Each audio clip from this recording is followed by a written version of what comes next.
Well, good Thursday evening to everyone. How are you? It is good to see you. It is good to be seen by you. I, of course, am the one and only Bill Sylvie, aka the Dungeon Delver, coming to you live from an undisclosed location somewhere in the swamps of Central Florida. And I hope you're all having a lovely evening. Hello, Recon, they then, and Winter Wolf. Welcome.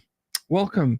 And big welcome to the good Lord, almost 30 people, 30 new people who followed me over on Twitter. If you happen to be watching, if you're over on the Twitter space right now, if you're over there, do me a favor, do me a favor, click on the YouTube link in this video description, hop over here, and if this is an important thing, if you like live streams about classic tabletop RPG stuff, let's plays, interviews with creators, both old and new, if this fits your idea of a good time, would you do me a favor? Would you come over here to YouTube? You don't have to stay over here, but click the subscribe button and click the bell icon for notifications. You may find that watching over here on YouTube versus watching over on Twitter is actually a little bit more suiting, that it kind of, you kind of like that more. Or maybe you don't. Maybe you just you bop over here, you click the subscribe, and then you run back over to Twitter. That's entirely up to you. I'm not gonna insist anyone do one thing or the other. I merely ask.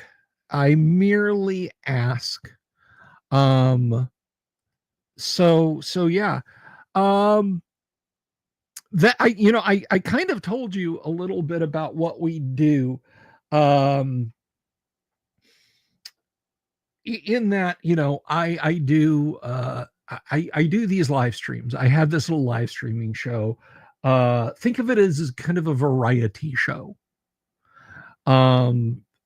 Again, sometimes we interview folks, sometimes we do live plays of classic TTRPGs, and I want to put a pin in that because I want to come back around to that.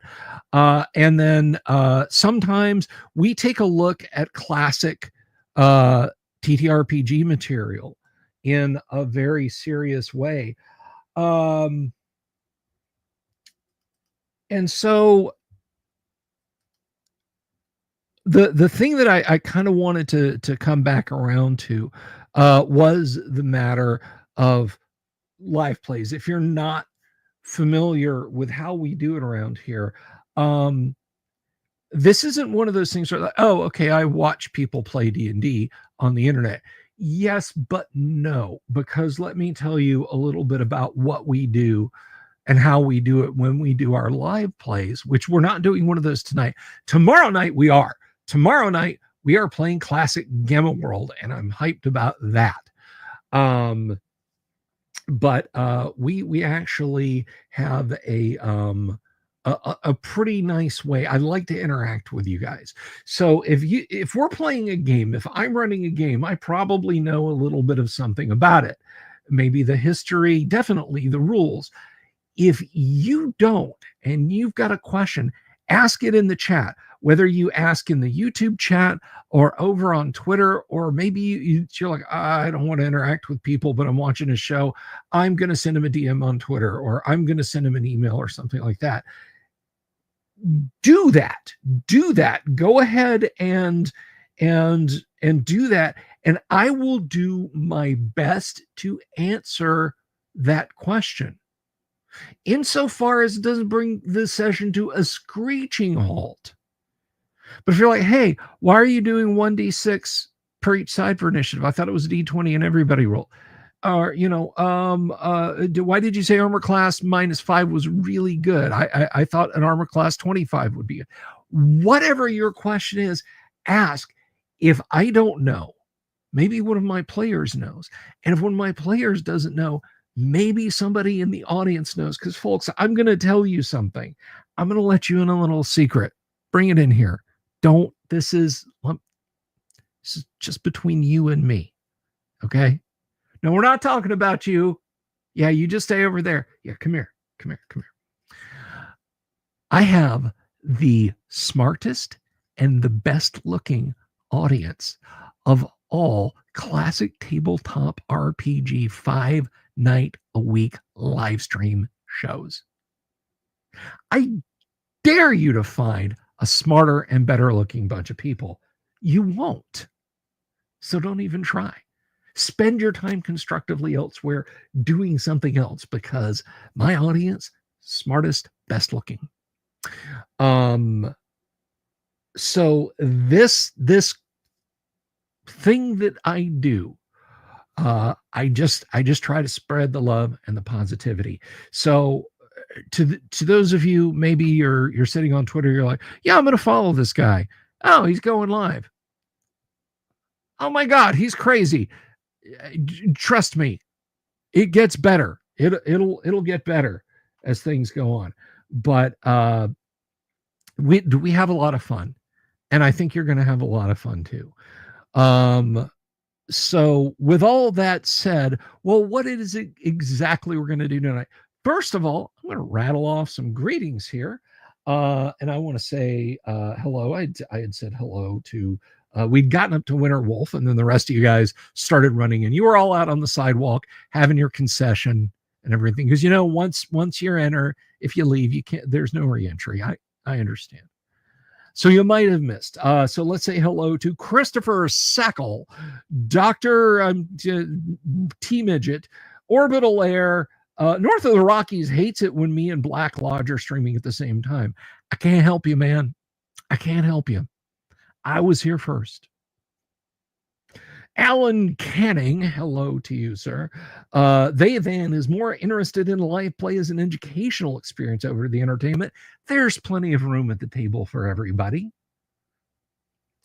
Oh, hey, there's my co-host, everybody, Viking Hat GM. So long as it's only DMs asking about the rules. After all, players aren't even allowed to read the DMG as it should be.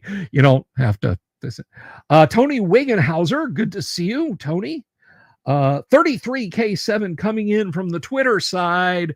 And greetings, Damien247, to you as well. So welcome. It's like a barbershop. If you leave, you lose your place in line.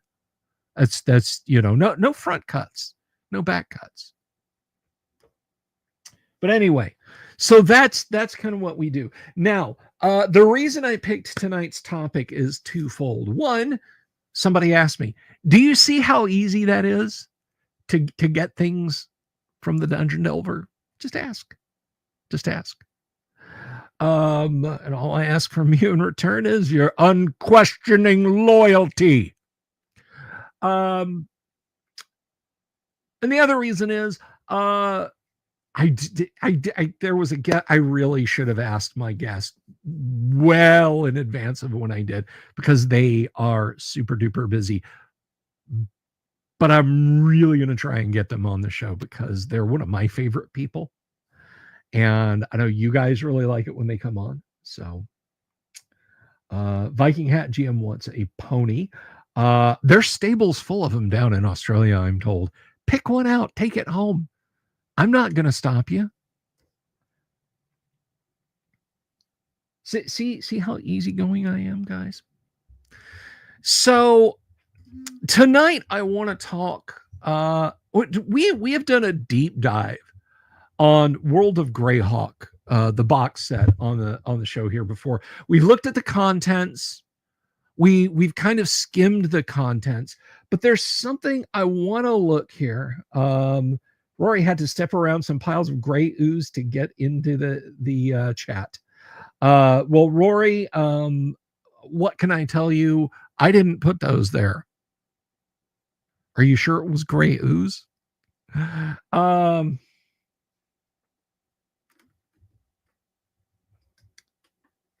Oh no, 33K7's phone bit the dust. Well, I mean, we're available on all devices. Anywhere that the internet connects to, and a browser can be run, you can watch us. Go to Home Depot or Lowe's and watch us on a smart TV. Mess with their minds. Yeah, the Greyhawk episodes were many, many years ago. They then has been printing Yone Tea and printed a Hydra today. Very, very nice. What's new on PC right now? Gosh. I guess that new Dragon Age Veilguard came out and everybody hates it, except for the critics, which mean everybody hates it. What else? I guess Black Myth Wukong is a few months old. That's not exactly new. I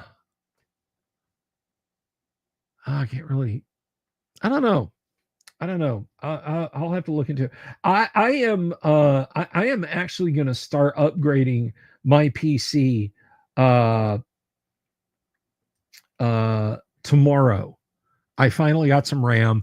I'm going to be upgrading my PC. I'm going from a 4th gen 4970K, which I never overclocked, to an 8th gen an 8th gen i7 8700, not K.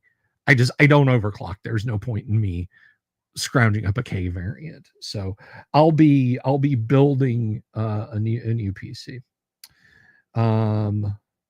Removing your watching me on your PC now. Okay. They got rid of great swords? Well, that's just not even a video game then, is it? That's like Doom without the super shotgun. That's like the first Baldur's Gate without the without the exploit that lets you use scrolls and wands while remaining invisible. That's like words fail me. It's like vanilla ice cream without any vanilla flavoring in it.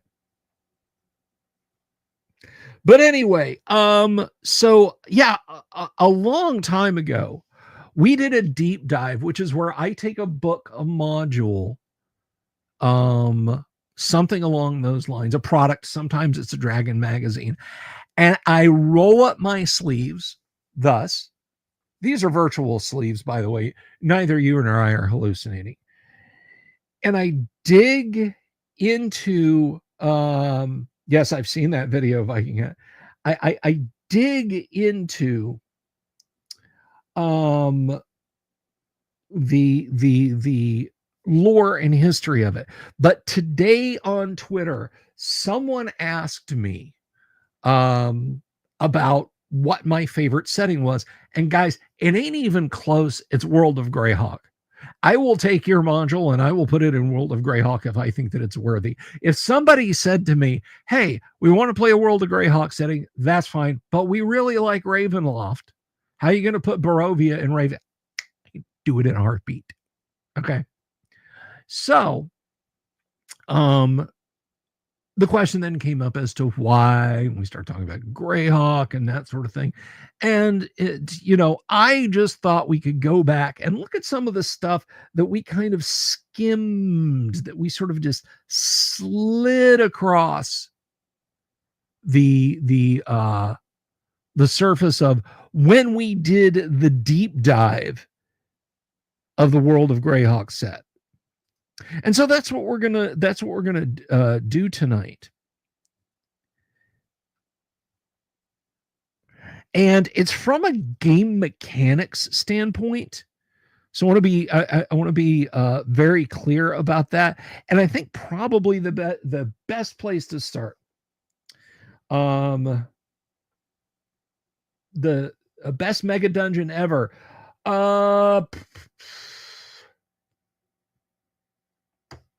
What do you consider a mega dungeon?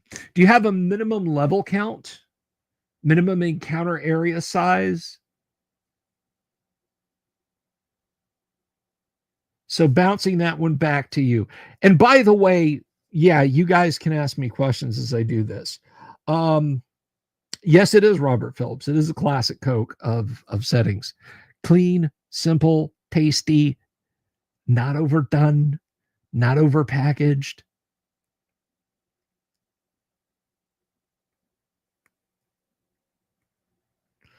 What did TSR do to Greyhawk for the 90s? Every setting needs an apocalypse thing.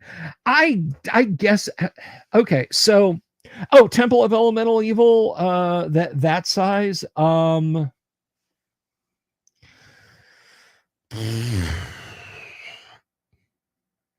Temple of Elemental Evil. I'm not a huge fan of it, but I think that. Um now I okay. This may be a controversial opinion, and you guys who've been with me for a while, you may think he's just saying that because it's like one of his top 3 D&D modules. I personally think of Keep on the Borderlands as a mega dungeon. It's over 60 encounter areas on multiple levels and varying degrees of challenge. Okay? It's not just like an Orc's Lair. It is, in my opinion, I mean, and technically speaking, like with the step sides of the ravine, it actually is a multi-level dungeon.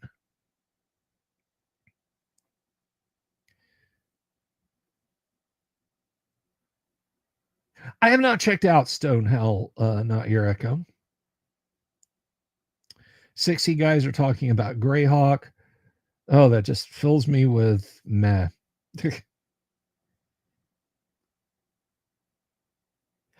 Are there any Greyhawk dungeons that are designed for first edition? Uh, Pretty much all the classic modules set in Greyhawk are designed for first edition. Odd Scimitar. In Search of the Unknown, you have a lot of homework to do in it as a dungeon master. The entire second level is for you to populate. Castle Greyhawk. No, you've got to make that up on your own. I have seen Castle Greyhawk maps. I have seen a little bit of Castle Greyhawk notes. Teeth of the Barkesh Nor, which, if you grab your Dungeon Master's Guide and flip to the section under artifacts, there's a Teeth of the Delver Nar. They were originally called Teeth of the Barkesh Nor.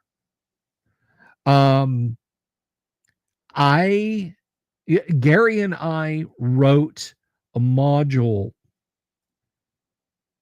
where you go questing for that.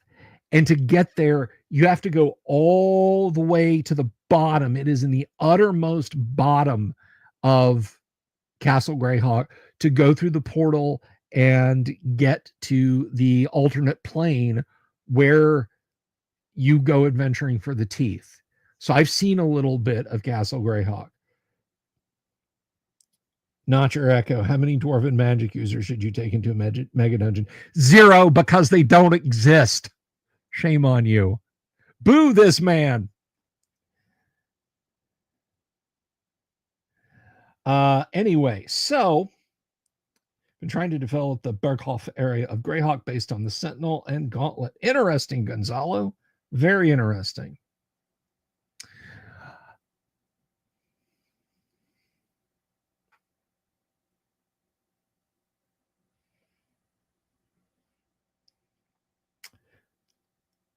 By the way, if you guys, Xantharian says, if people talking about liking Greyhawk, but I really can't understand why.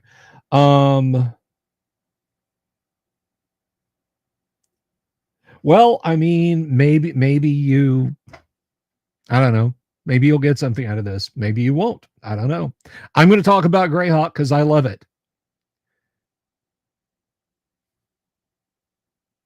The fact that you aren't mired in layer upon layer of lore and you're free to make Greyhawk into what you want it to, but there is enough work done to give you a solid foundation upon which to build is what makes it for me. Like, I don't, if you have the Greyhawk, the World of Greyhawk box set, you have the campaign stuff that you need. If you add the modules, you add a little bit more lore, but you can move them around. I mean, All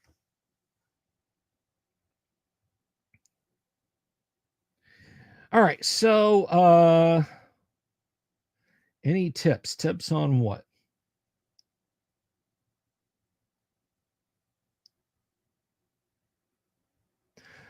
Oh, Zuriel Redux asks, first of all, welcome. Thank you for subscribing. Is there a good starting place stream-wise? How far back do you want to start? I mean, if you just want to start at the beginning, just go to the oldest one and start start watching. If you want to watch like with the beginning of modules, we started on B2 last year. You can start at the beginning of B2, but if you want to see it otherwise from the start, hey, John Scott in Toronto. Yeah, I wouldn't do the I wouldn't do the Greyhawk Wars, because again, I felt like they were trying to bolt a bunch of stuff like Forgotten Realms got and that sort of thing onto Greyhawk. Now, I will, this is meta lore about Greyhawk. I will tell you guys this directly. Greyhawk sold as well as Forgotten Realms, all the way to the end of TSR. People that think, oh, Greyhawk just fell by the wayside, all people wanted was Dragonlance and Forgotten Realms. Dragonlance actually played second fiddle to Greyhawk. Greyhawk sold as well or slightly less than Forgotten Realms stuff. It was in demand from 1978 when the folio dropped, although one could make the argument 1975 when Supplement 1 Greyhawk dropped, all the way to 1999. Now, we don't have sales figures for Greyhawk stuff from Wizards of the Coast.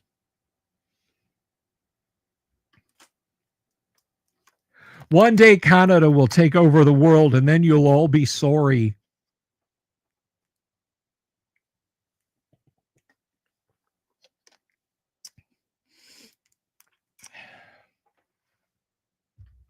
All right.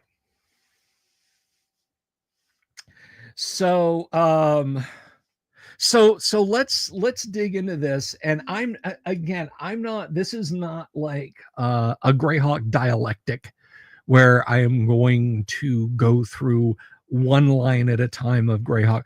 I just want to pick some interesting stuff out about Greyhawk. See, a lot of people are like, okay, it's fluff text, and then I just fall back on the Dungeon Master's Guide.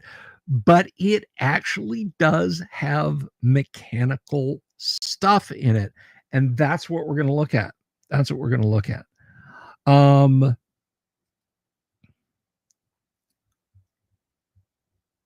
Because in my opinion,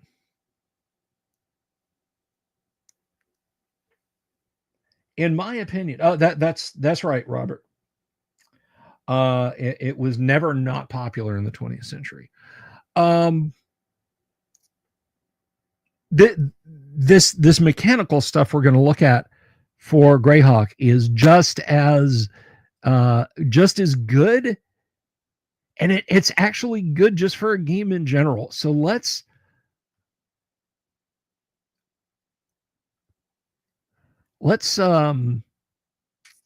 dive into this. And this can help you. Now, one thing, and I would wager not many of you guys would want to draw on your World of Greyhawk map. But assuming you have like a digital copy. And by the way, somebody asked me today on Twitter, and I apologize if I can't remember who you were, but I did link it on Twitter. The Greyhawk map that I show on the screen is a beautiful, cleaned up, smoothed out. It's both 3x5 Greyhawk maps, or 3x4, or whatever they are. Greyhawk maps. Scanned, cleaned up, joined together. It is one seamless PNG file that clocks in at like 136 megabytes. I don't think it's 136 gigs. It's like 136 megabytes. It's huge. It is absolutely suitable to take to a print shop and get a reproduction of the Greyhawk maps. Don't pay $200 for a World of Greyhawk box set. Get that PNG file and take it to somewhere and get yourself a nice color print, even if it's 40-50 bucks. You got a beautiful continuous World of Greyhawk map.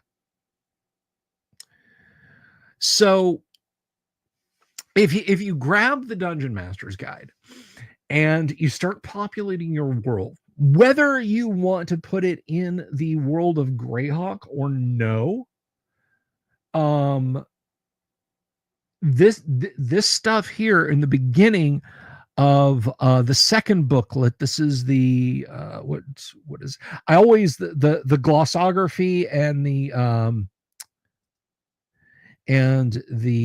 catalog of the lands of the Flaness. I always get those confused. But this is in the glossography. So let's just jump into this.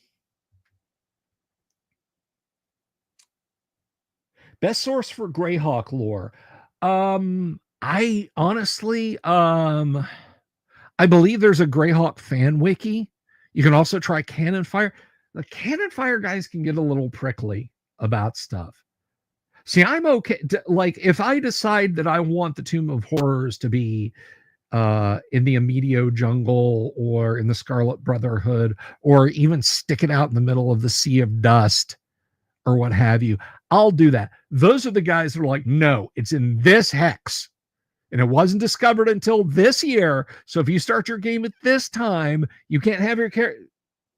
Just be aware. They're well-meaning and they know their stuff, but just approach it properly. All right, so let's take a look at this. So the first thing that is good for you as a DM in the World of Greyhawk set, settlement populations. So if you decide you want a Thorpe or a Dorf, yes, that's a Dorf, Bergdorf, like that. That 33K7 has the right of it, by the books.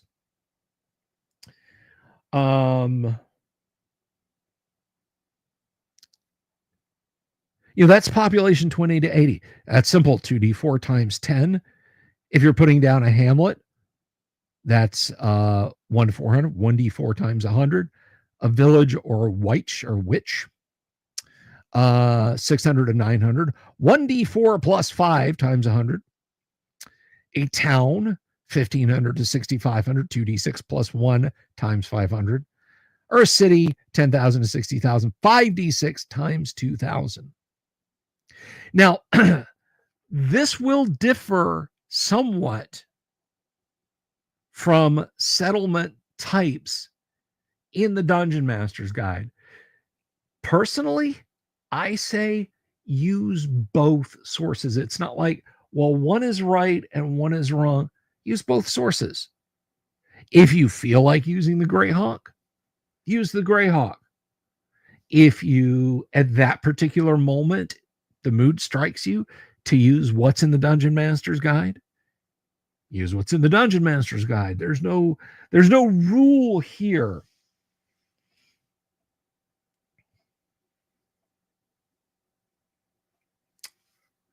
So let's continue. This, to me, all right. Now, rates of travel. This might seem very mundane. You're like, why do we care? Why do we care about rates of travel? Rates of travel, whether it's in the World of Greyhawk, Dragonlance, Birthright, Mystara, Maztica, Al-Qadim, Karatur, Forgotten Realms. Did I miss any? You guys will have to let me know if I missed any. But rates of travel are important, and they're important for a critical reason. When your party says, we're in the city of Greyhawk, or we're in the town of Waterdeep, or we're in the keep on the borderlands in Mystara, wherever you are, when your party says we're going to go from area A to area B, and it's more than just like you walk for a couple hours and you make it, you have to consider encounters on the road. Now, as a DM, you can just hand wave and say, you depart the city of Greyhawk and then you arrive in Verbabank. I tend to feel like that gets a little hand wavy. The way to make your world live, your world of Greyhawk live, is to plot out the travel. It's actually a lot of fun. And this kind of gets into a sticky area. Greetings, Imperial Ramblings. This gets into a sticky area. I believe personally in the random encounter previously generated. If your party tells you we're going from the city of Greyhawk to the city of Verbabank, I don't remember off the top of my head. I think that's like 5 hexes. We're not going to worry about the travel times just yet. But you as the DM have a responsibility. Ask your players, are you taking just the main road, just up the coast of the southern near dive? Is that how you're going? Get an idea of how they're going. And if you end the session there, or they tell you beforehand or whatever, what you want to do at that point is to, between sessions, dice every day for every hex they travel at the appropriate times for the rate of travel they're going to be taking to see what they might encounter. Maybe they find a overgrown, vine-choked church that they had never noticed before. Maybe there's a heavy storm that drives them to seek shelter. They find an abandoned castle. And that's something else, just as important, weather.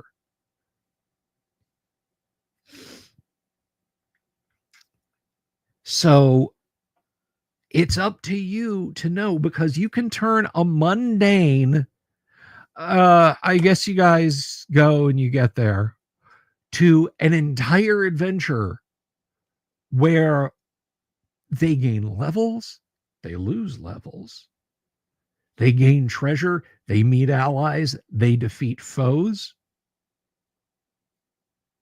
There's a lot of good stuff to be considered when you're traveling, and the rates of travel table, I'm pointing at it like you guys can see me in the postage stamp over here. The rates of travel table here is your key to having potentially those kind of adventures. So let's look at the rates of travel in the world of Greyhawk. You're going to have roads and tracks. And then it notes here, roads go through hills, barrens, mountains, deserts, or marsh swamp terrain. Roads go through hills, barrens, mountains, desert, or marsh swamp terrain are considered as tracks. Heavy forest is treated as jungle for movement. But afoot unencumbered, you could cover 30 miles in a day. Encumbered or searching, you're looking for something, 15 miles in a day. Horsed, 60 miles in a day. Cart or wagon, 30 miles in a day. Going by camel, 45 miles in a day. And then you've got track, and then you've got grassland, hills, forest, barrens, mountains, desert, dust, marsh, swamp, or jungle. And then travel rates for all of those. Now, a map in the World of Greyhawk map, a hex in the World of Greyhawk map, a hex in the World of Greyhawk map is 30 miles, edge to edge.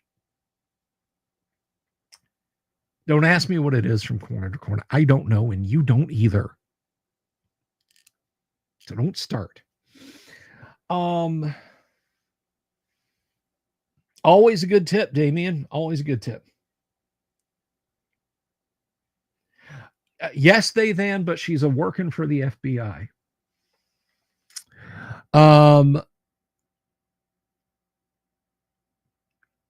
So a hex is 30 miles across, a foot and unencumbered, 30 miles in a day.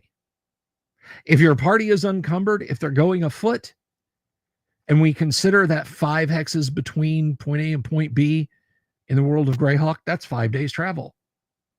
Well, depending on the terrain, consulting the Dungeon Master's Guide, that's 5 chances for random encounters. Or no, that's not 5, that's 5 days worth of chances for random encounters. If they're on open plain, that's 3 times a day. If it's 5 days to the woods, that's 5 times a day. That's 25 chances for an encounter. You will roll a 1 on that encounter opportunity.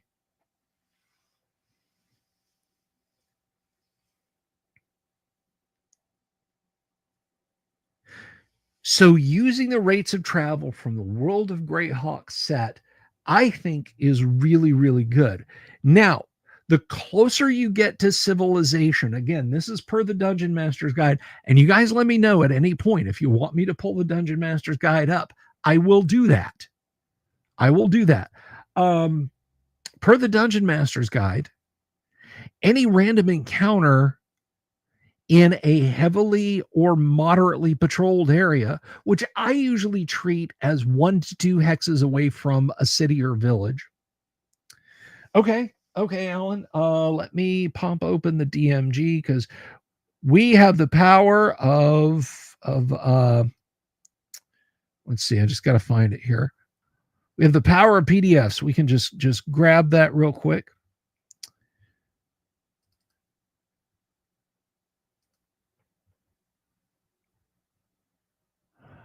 All right.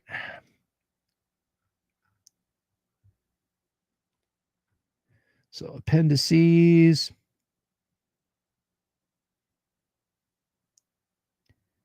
Random monster encounters. Now that's dungeon encounters. That's something completely different.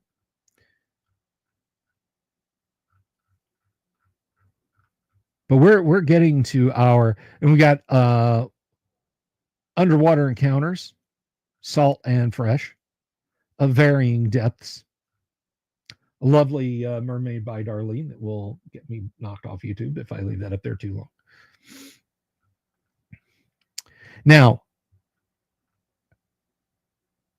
so if we look here, let's zoom in here. Inhabited areas are always assumed to be patrolled. When an encounter in such an area is indicated, roll a d20. 5 in 20 encounters are with a patrol. Patrols are detailed hereafter. It is assumed that you will have communities, have all communities and fortresses indicated in inhabited areas. If you not, use the random terrain indicator for such, ignoring ruins if you choose. Now, none of this breaks with what we're seeing over here in the World of Greyhawk book.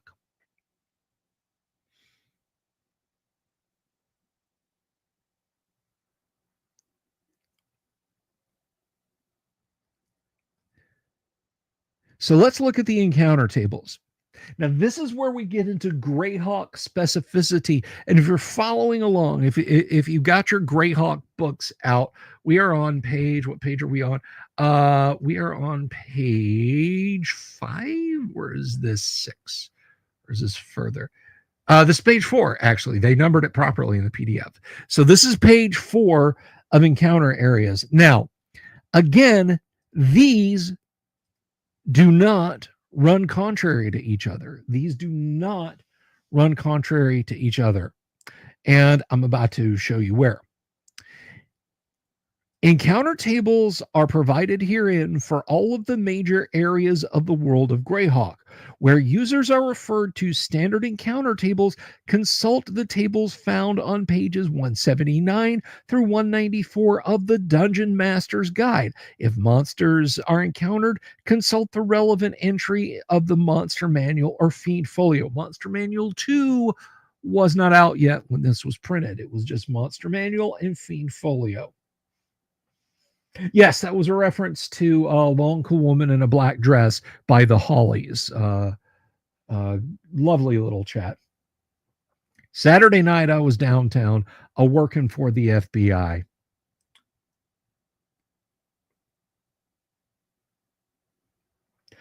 Very much so, Robert. The Rene folk of Greyhawk are waterfaring people. They're gypsies or Roma, if you will. In fact, I think they are from our Earth because it's intimated that they're not of the dimension that Greyhawk exists in, that somehow they traveled to it. But I've had a lot of fun with characters having many, many good interactions with the Rene River folk. And my Monday night game group, they have a dedicated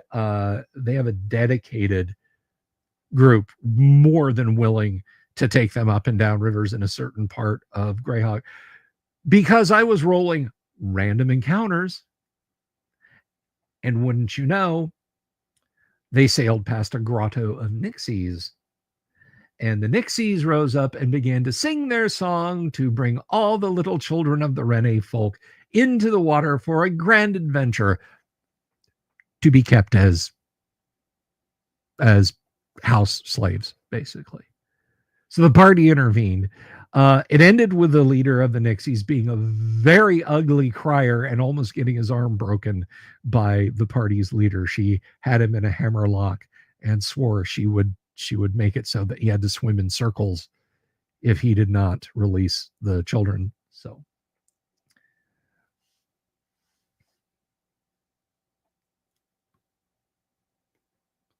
I do have a question. If you want to continue, what are my thoughts on Forest Oracle and Horror on the Hill? I have not played those modules. Well, wait, as a player, I was in Horror on the Hill, and I liked it okay. I liked it okay. But Forest Oracle, maybe we can do a deep dive on that one of these days. I was going to deep dive C3 tonight, but I didn't get it in time.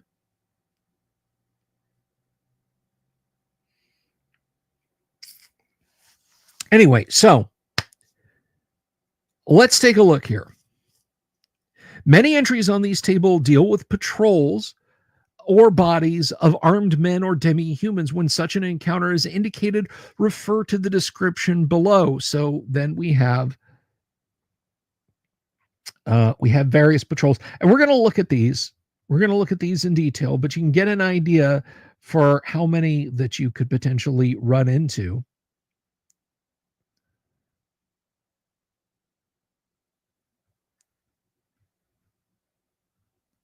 And how they're arrayed. This is very dense and almost wargamey for arranging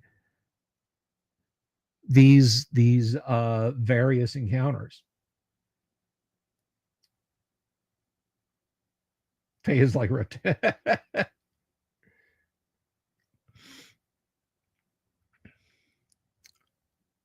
So we're going to come back to the specifics of them and just kind of glance at that for a minute. I hope you guys are enjoying this, by the way. I know this is a little propeller head. And I warned you folks over on Twitter. I said, look, just for you guys who followed me recently, you do know I'm a huge dork, right? Like, this is what I do. This is the thing that I do, and this is what I enjoy doing. You do know D&D is my jam.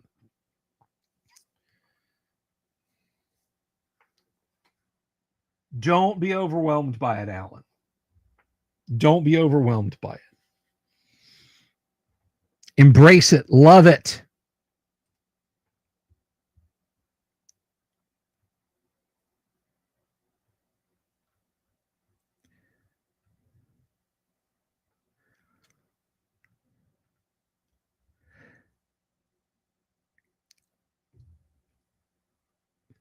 So let's see.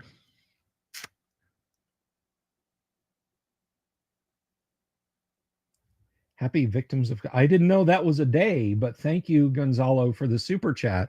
I really appreciate that. Thank you so much.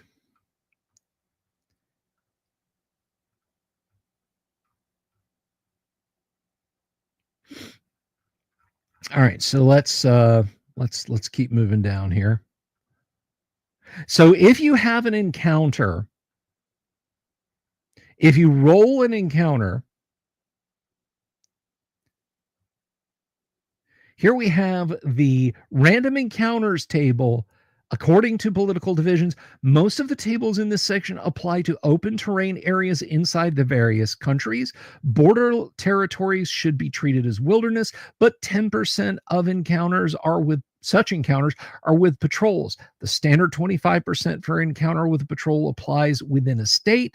Such probabilities must be adjusted to match conditions. For example, if warfare breaks out between two states, the border area would be filled with troops, so patrol activity would at least be double, and monster type encounters would likely be replaced by encounters with armed forces. If an encounter is with unspecified humanoids, demi-humans, or giants, refer to the standard humanoid, demi-human, or giant subtable on page 185 of the Dungeon Master's Guide. So, let's say, because it's right here, we're in the Bandit Kingdoms. And the party is moving across a hex. We roll a 1. We're in a Plains hex, and we roll a 1.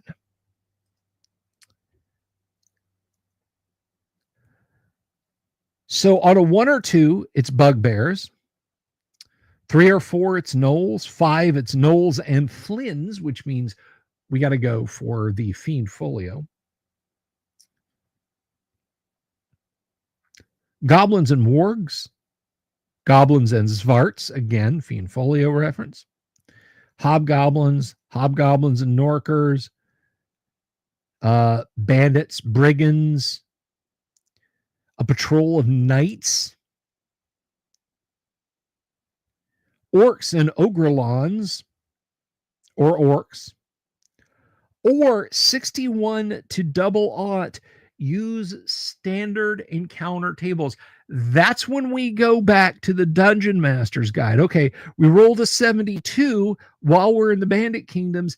After we had an encounter, we go back to the Dungeon Master's Guide. First of all, checking to see if it is a castle. Uninhabited areas, remember guys, uninhabited areas will occasionally have fortresses. Whenever an encounter is indicated, roll d20. 1 in 20 is an encounter which discovers such a stronghold. These are detailed hereafter, which we've done that. We've done a deep dive on the whole create the city encounter. We did that with Kyle. But assuming none of that goes down, well, we come in and we look at the terrain, and then we look at the terrain. Usually 99% of the time, I shouldn't say 99, a lot of the time, you're just going to come and this is 184 to the temperate and subtropical conditions. And I said we're on the plains. That bunches around actually bunches around men. So, we would then go to the men's subtable and see, what we're encountering. Are they bandits, berserkers, brigands, a character, a dervish, merchant, nomad, pilgrim, or tribesman? Well, we'll have to roll the percentile dice to find out. Odds are it's going to be a merchant. That's where the top of the bell curve is. Alan Canning asks, where do we find out who owns such kingdoms again? Well, Alan, to answer that for you, I'm going to need you to super chat. I'm kidding. That's a joke, guys. If you're new and you're subscribed to the channel, I joke about that a lot, maybe too much. I tell you what. Let me bring up the Greyhawk map, and I will kind of show some of this if you guys would like that. I think it's in here. I hope it's in here.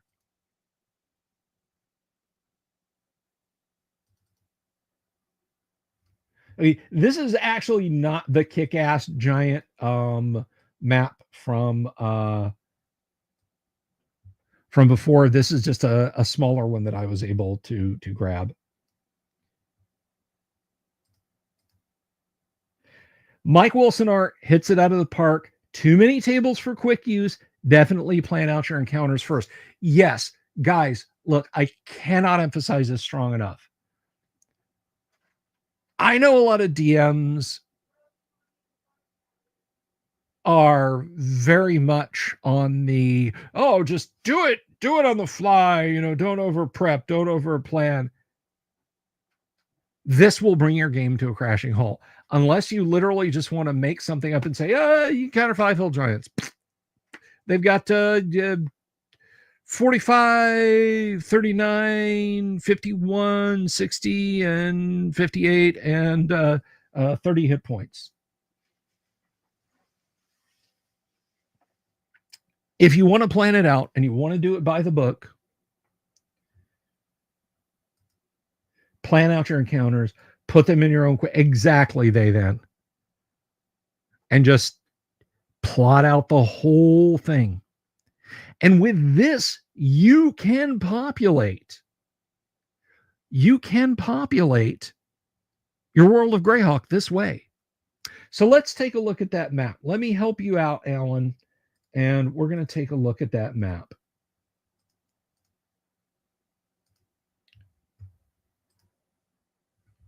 So here we are. This is a map of the World of Greyhawk.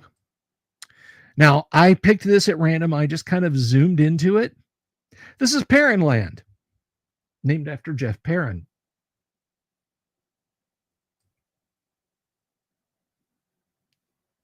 That's you literally, Alan, you just look at the map.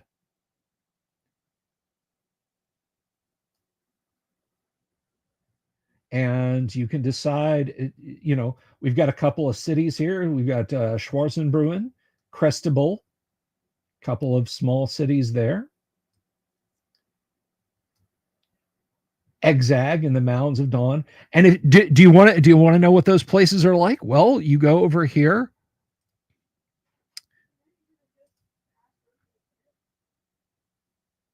We just go over here and we can look at an overview of political divisions.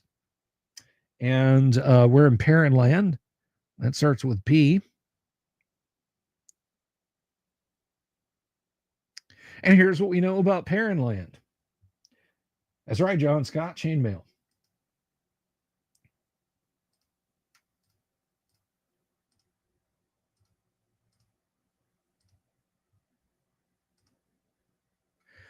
So here we've got Perrin Land. Whoops. You definitely have your random NPCs genned up well in advance. Perrin Land, concatenated cantons of His Gravity Franz Wurman of all Perrin Land. Capital, Schwarzenbrunn, population 25,000 plus. Overall population of the entirety of Perrin Land is 200,000. Some demi-humans, some humanoids, resources copper. The original Flan tribes dwelling in the Yettal Mountains were far more warlike and fierce than most of their fellows elsewhere in the Flannis. The would-be invaders were absorbed by these powerful clans. Urds, Sula, and even a few Backlunish stock. Attempts at expansion into Perrin Land by Furiandi and later Ket were vigorously resisted by the inhabitants, strong mountaineers, and valley-dwelling folk alike. These attempts, as well as nomadic incursions into the area, brought the various clans together in a loose association under the banner of the strongest of their number, Perrin, circa 400 common year. Clan holds were marked into cantonments, and the leaders, hetman, vormans, or whatever, elected an executive head like unto a king with limited powers to rule for an 8-year period, with counsel from the assembled clan leaders. This system has proven workable. This system has proven workable for the nation, and Perrin Land is relatively prosperous, though trade with the northern nomads, the Backlunish states, and Veluna Furiandi through. Her chief export is her well-trained mercenary bands, however. Such a force is typically made up of pikemen and pole-armed mountaineers with lowland crossbowmen and other infantry armed with battle axe, flail, etc., rounding out the infantry contingent. The remaining 10% is cavalry, half the horse is heavy, coming mainly from the Schwarzenbrunn area, while the remainder is medium bow-armed cavalry from the Klatspur region. Although Perrin Land does not claim the valley of the Quagflow River below the Plattsburgh Ridge, the High Elves from that region will often be seen in service with a band of Paranlanders. Such forces serve as scouts, and light infantry are bow armed. Such an addition is equal to 10% of the human force. And it's not so much that I told you that to give you guys a quick lesson in Greyhawk, but to answer the question there. Yeah, Paranland is very much like Switzerland. So we'll come back to the tables in just a second. They Van has a question.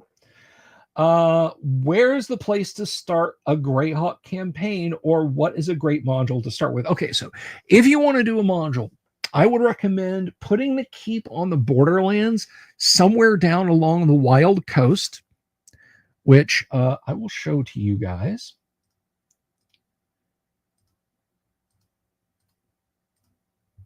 Let's zoom out a ways because we're talking about all the way down here.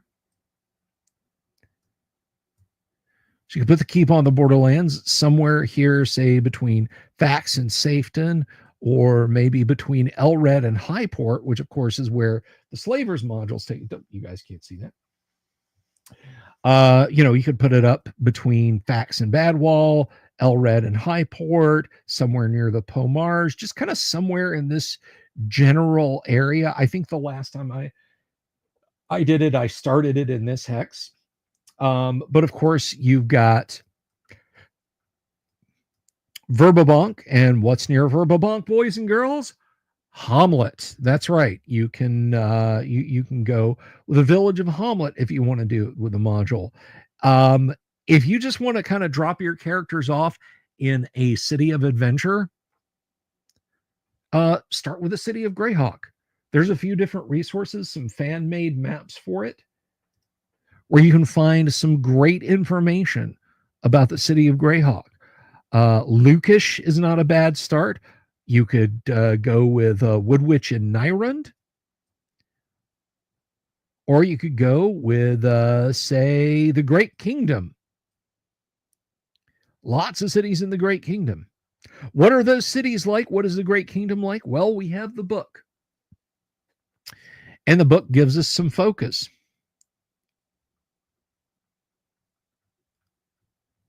But you guys see,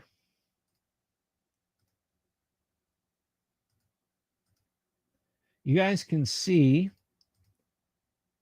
what I mean when I say that the World of Greyhawk set really is complete. You can use these charts and tables to plan out a single adventure for your characters through it potentially, or you can fill the entire world. And you only need the one box set and a map and a blank notebook and some patience. But you can do it with ease right here. Now, I said we would look at the makeup. Which encounter table for Paranlands? Okay. All right. Well, that kind of brings us nicely here. So let's see. Paranland. Where is Paranland?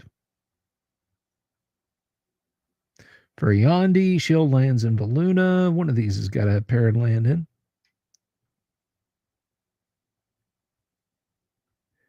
So Bandit Kingdoms, Horn Society, Bissell, Elmore, Nyrond, Blackmoor, which is all by itself, Bone March and the Pomarge, Ekbeer, Tusmet and Zeef, Celine and Highfolk, Divers, Greyhawk and Verbabonk, Furiondi, Shieldlands, Valuna, Great Kingdom, Sea of Medigia, North Province and South Province, Jeff, Steerich and the Yeomanry, Ket and Paranland. Here we go. So you would be over on page 10. And if you had a random encounter in Paranland, here is what your encounters are going to be: demi-humans, humanoids, men bandits, men brigands, men dervishes, men merchants, men nomads, a patrol of levies, a patrol medium, men pilgrims, men raiders, men tribesmen, or use the standard encounter tables. So there you go. So let's take a look at the makeup of these a little bit. Just a little bit. We're not going to get super duper deep into it. But let's say we have an elven patrol. We encounter a patrol in Perrinland.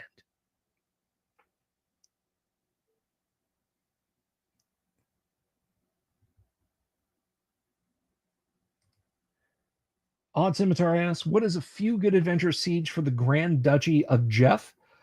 I know Against the Giants modules took place there, but I want to start a campaign set there. What I would do, Odd Scimitar, is you know what? I'm going to stick a pin in this and I'm going to come back to it. Because I want to talk a little bit about this patrol makeup, but I want to come back to that, Odd.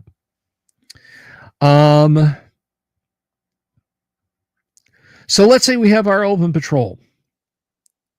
Mounts will be medium or light warhorses. Numbers are as follows. A captain, a fighter magic user, 4 to 6. Fighter, 5 to 7 magic user, armor class 4. 2 lieutenants, they're fighter magic users, 3, 5, or 3, 5, 3rd to 5th level fighters, or 4th to 6th level magic users, and 4th to 6th level magic users. Sorry. A half elf scout, a cleric ranger, a nice combo of 5, 5th level cleric, and 5th through 7th level ranger, armor class 5. 4 sergeants, they're fighters of levels 3 to 5. 4 scouts can be half elves. Let's see. 13 to 18 standard elves, armor class 5. Armor class excludes dexterity, bonus, and magic. All members will carry bow and longsword. Magic items per elven knights above. So we can come in and look at the elven knights and see what magic items they might have.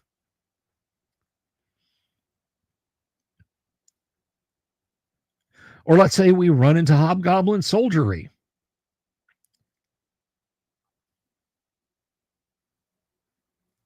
And they will have humans at their head. A cleric on 4th to 7th level, armor class 2, 50% probability. A magic user of level 3 to 6, armor class 10, 30% probability. A thief, 5th to 8th level, armor class 8, 70% probability. A human captain, a human lieutenant, human subalterns, hobgoblin sergeants, and 90 to 160 hobgoblins. And then, of course, it details out their armor and weapons. And you can encounter adventuring parties on the road too, per the World of Greyhawk set. So you see what I'm saying when I say this really is a good, solid DIY set. You're not being drowned in so much lore that you're like, oh no, I said this was in this longitude and this latitude. Now it makes no sense. Why would you guys be there? Why would this be happening? Why would that person be there? Then you better fire up that 3D printer, buddy.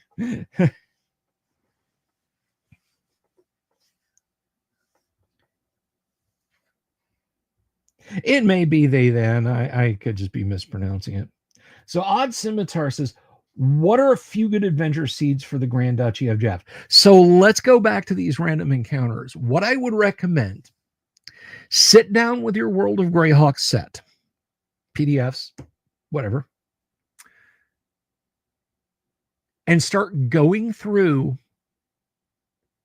and just checks for encounters. Assume that you are moving on foot through hexes that you would like to potentially have encounters in.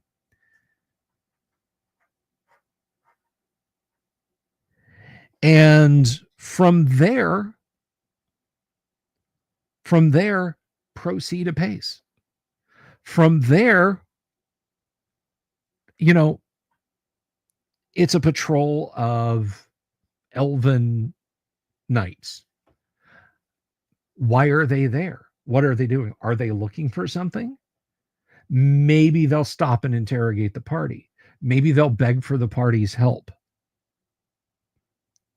Or maybe you just get a normal encounter and we go to the Dungeon Master's Guide.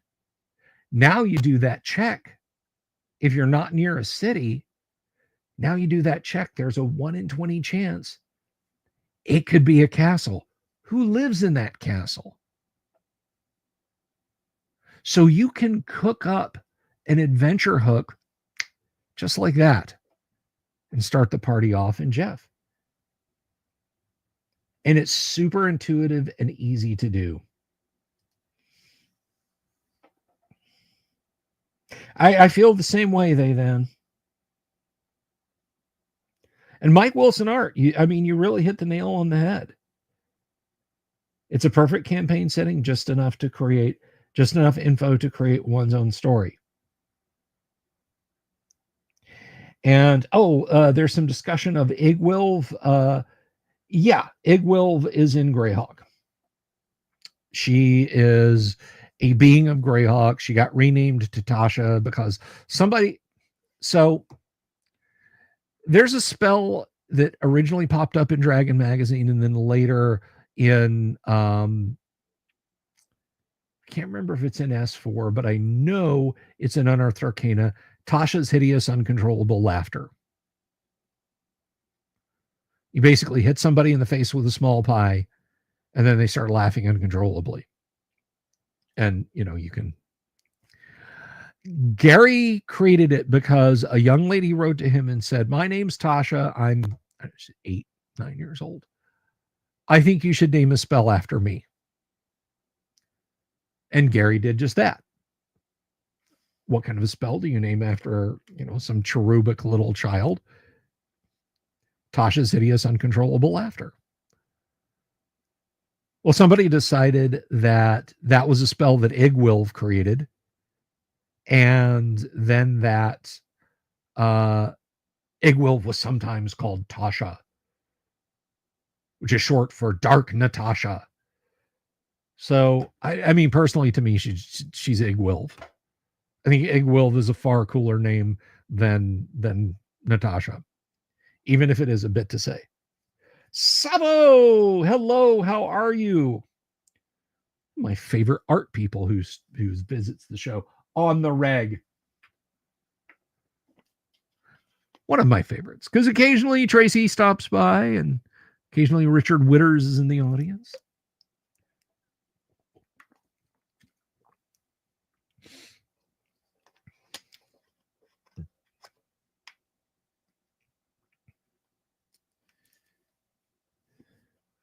So, are you guys picking up what I'm putting down about Greyhawk, about the coolness of it? And that's literally just the matter of traveling over through the world of Greyhawk. You will build your campaign through these encounters. And remember, as the Dungeon Master and Final Arbiter, you can change this up. If you don't want that elven knighthood encounter. Now, there are people that will say, well, you're just fudging the dice if you do that. I don't agree. It's your world to build as you want. I mean, you are the creator of the universe. And I believe it was Albert Einstein who said, God does not play dice with the universe. If you want to say, no, there's a castle there, it's an abandoned castle, and then start using the random tables to see what's in it, do that. How does the DM make it more cool? I don't. That's a very subjective question. Just being a good DM, just breathing life into it, not making the characters feel like they're just they're just kind of stumbling along. Mike Wilson Art asks, did TSR or WotC ever map out beyond? I think you mean the Flan S. Okay, so kind of. Let me see if I can find this real quick. Yeah, that's in the other book. Greyhawk question from Savo. Let me come back to that real quick, Savo. I just saw that pop up there. This, I would hesitate to say that this counts as a map, but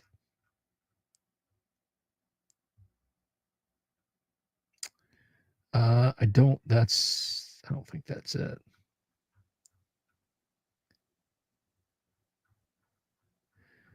There is, I think it's a weather map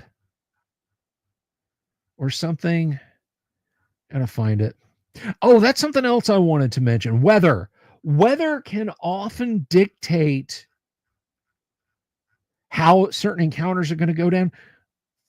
There is an awesome website that I really recommend you use.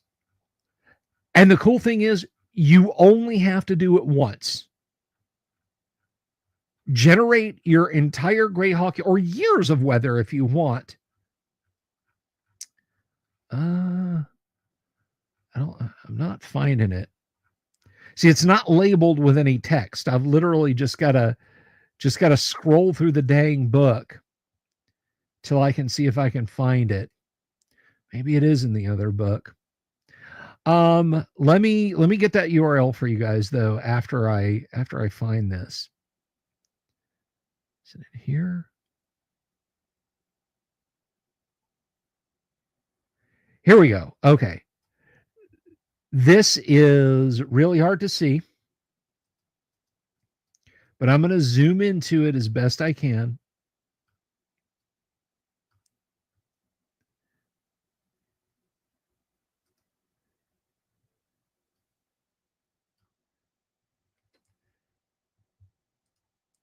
This is an enlarged map of the Flannis. This is probably the entire continent. But where I've got the mouse pointer right here is about where the Greyhawk map cuts off. So everything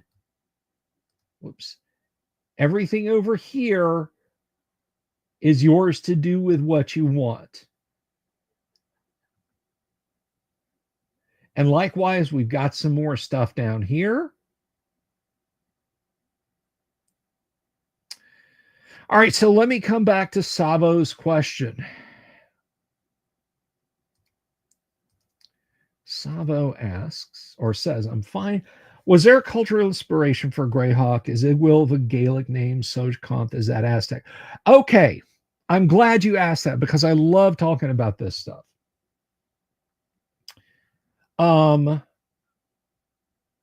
Sojkanth is means hooked red mouth. And I actually did some homework on Sojkanth. I don't think it's Aztec.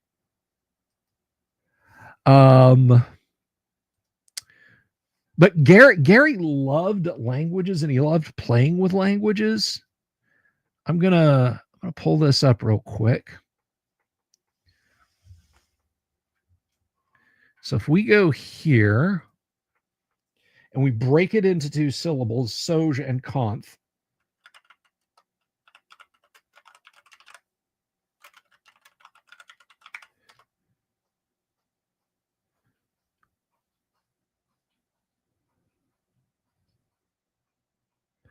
Okay, there's a Hmong word, TXOJ. It's a noun classifier that refers to long, thin things, abstract concepts that have a beginning and an end, or roads or path-like concepts. Did not know that one.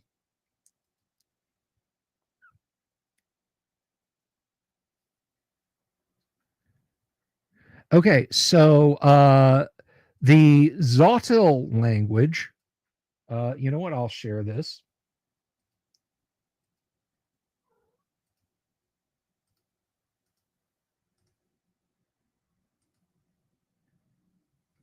The Zotil language, red. TSOJ, red.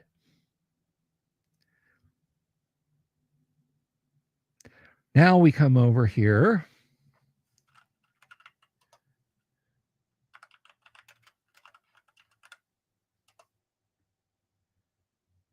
All right, Canthus is where the eyelids meet red eyes.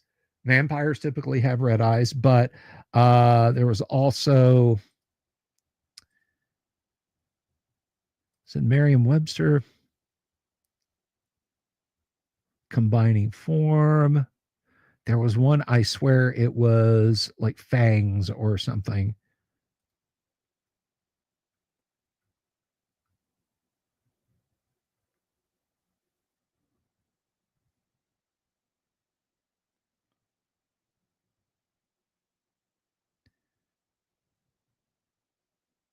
Ah, there we go.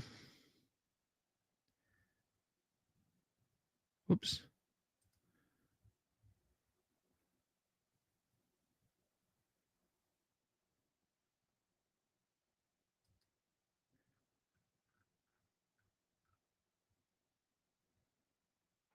Canth.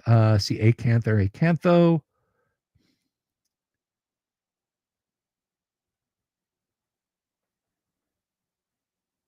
Oh, that means spine.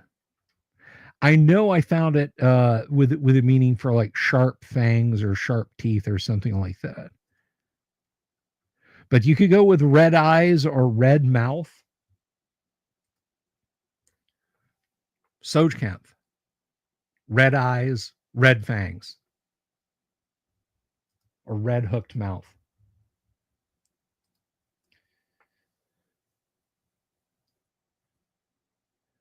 Something like that.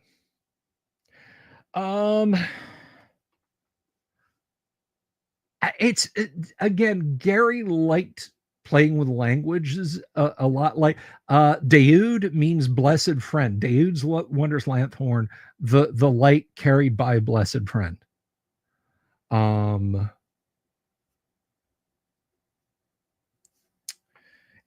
asks, how do I customize Greyhawk for my campaigns?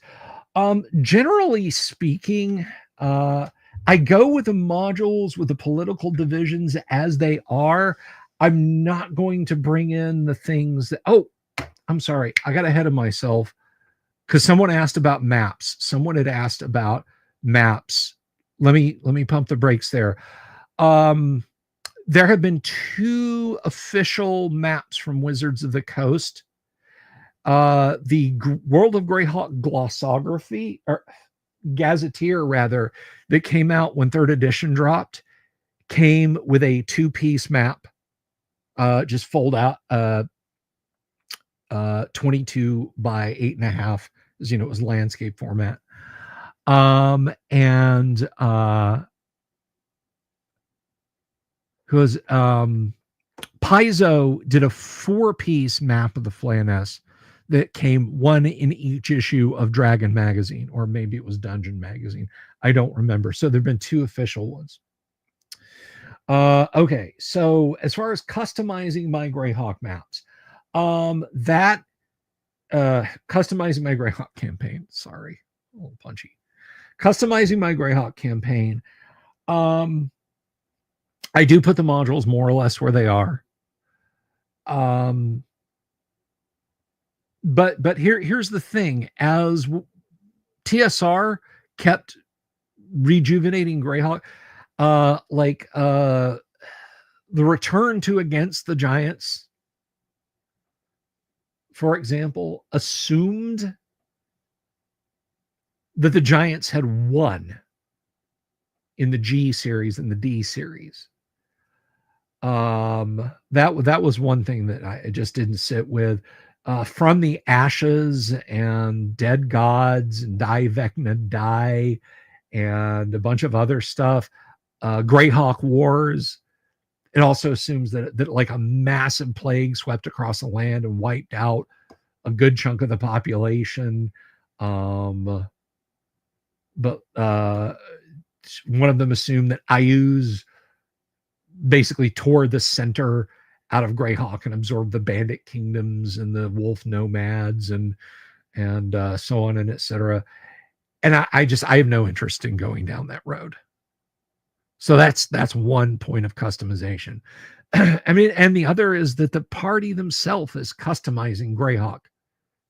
I have a character in the Monday night game, or player in the Monday night game. She wants her character to build a stronghold, a town. They literally, over the 10 years they've been playing, her character has amassed enough wealth to start building a town.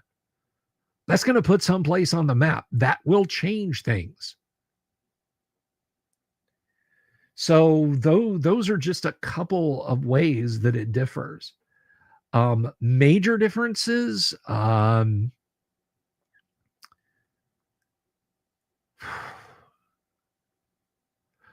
Aquaria on the backside of Greyhawk. I don't. That's that is Terra Incognita.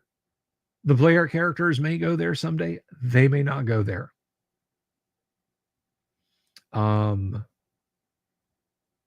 They just might not encounter whatever is on the other side of the planet. But I'm not going to use the Frank Menser R modules, RL modules, something like that.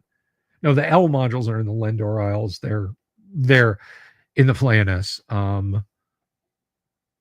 But yeah, I just not really interested. The Living Greyhawk stuff that came along, I didn't really I didn't really get much into the Living Greyhawk. Just I don't like the events in someone else's campaign potentially changing and altering mine.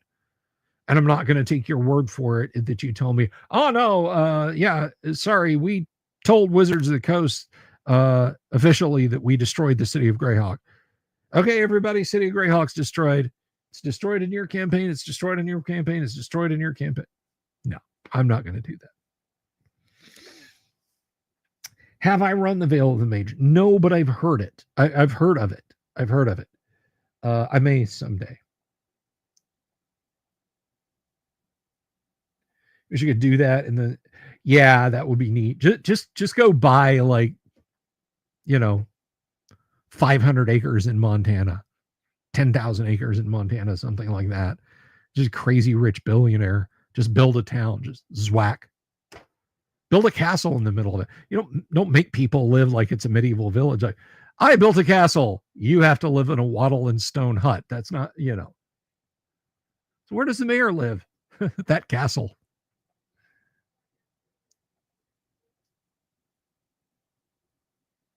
Yeah, build your own castle out in Wyoming.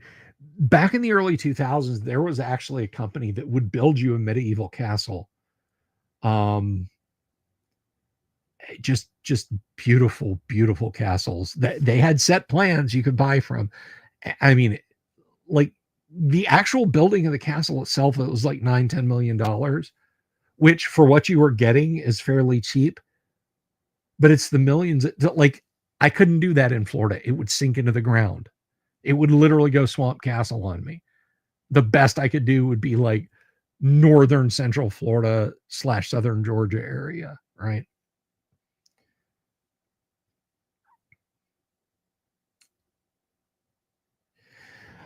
Savo asks, of the nations of the Flannis, which has the most technology? Which one the most organized army? Which one has a prohibition on gnomes? Savo doesn't like gnomes. So I would guess to answer the last one somewhat seriously, the Kingdom of Ayuz, I would say he probably is not very fond of gnomes. Gnomes are in range. So let's aim the catapult there. That's Savo's song, by the way. That's not an original.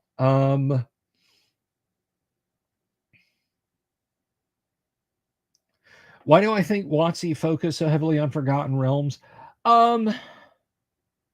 Okay, so here we go.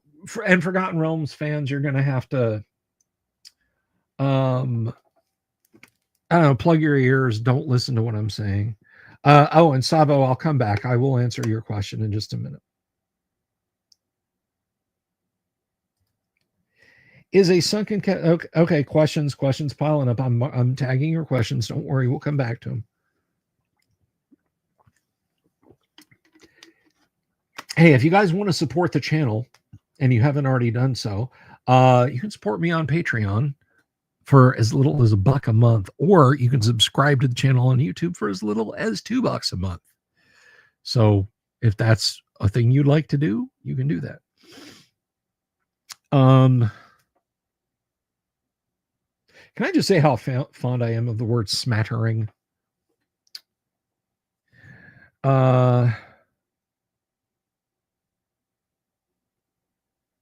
Is I use accepting visa applications from elves? Maybe, possibly. Can Savo pull off a Drowick look?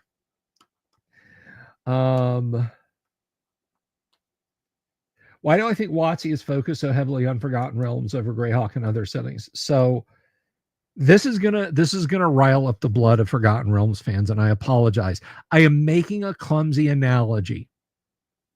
All right. New pop album drops.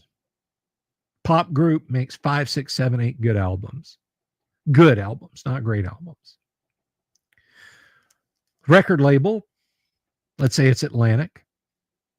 They've got the entire catalog of Led Zeppelin. They're selling a few thousand copies a month of Led Zeppelin's 1 through 4, Houses of the Holy, Physical Graffiti, In Through the Out, the Led Zeppelin catalog. Meanwhile, you've got these records from brand new pop bands that are selling, they're going gold, they're going platinum, they're going diamond, boom, boom, boom, boom, boom, boom. And everybody's like, well, surely these bands are more popular than Led Zeppelin. They're selling more. But when you add up how long Zepp's been around compared to the pop band, Zeppelin's not doing too bad, right? In fact, they're selling just as much. So I think what it was is they were appealing to people who came in, they saw the new shiny and adapted the new shiny.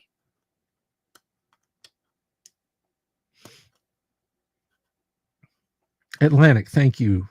Thank you, John. Atlantic and Swan Song.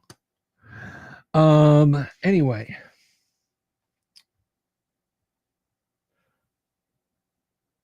So I just think they're chasing the fast buck. Most overlooked magic item, Wand of Enemy Detection. Wand of Enemy Detection. Are we going to get surprised? Not if you got that thing. Alan Canning asks, would reading the Greyhawk novels help much in creating campaigns there? It can certainly not hurt, but however, the end of Dance with Demons, the end of Come Endless Darkness, will end your Greyhawk campaign. If you're like, I'm going to follow through the books and we're going to do this and this and this and this and this, and we'll have Gord as a supporting character, but the characters are doing the main stuff, and I'm just going to base it all on the books. Come Endless Darkness will end your campaign. So use the books for info. I have used certain events in the City of Greyhawk from City of Hawks, but don't build your whole campaign around them. But they are very good source books, Alan, because they're from the guy who knows Greyhawk. There is no, without question, Gary is the master of Greyhawk, and his books are the best. Dragonlance is equivalent of Bullet Boys. You said it, Robert Phillips, not me.